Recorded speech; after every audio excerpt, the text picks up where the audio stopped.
Magandang buhay mga ka-update. Narito ang weather update ngayong Martes, October 14, 2025. Sa Luzon, mainit at maalinsangan pa rin sa umaga sa malaking bahagi ng Luzon dahil sa easterlies o hangin galing silangan.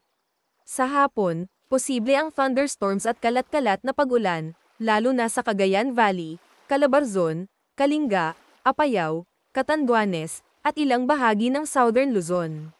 Sa Palawan, halos buong araw ay may posibilidad ng ulan, lalo na sa gitnang bahagi pagsapit ng gabi.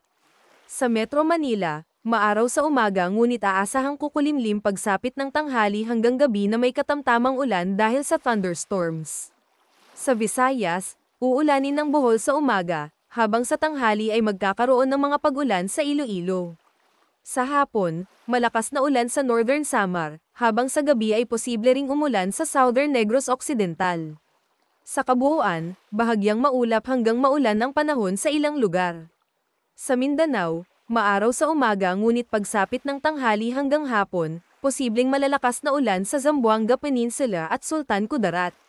Sa gabi, malalakas na buhos ng ulan sa Bukidnon at Lanao del Sur, ngunit unti-unting hihina pagsapit ng hating gabi. Huwag kalimutan mag-follow sa ating page and i-share ating video para updated ka lagi sa lagay ng panahon.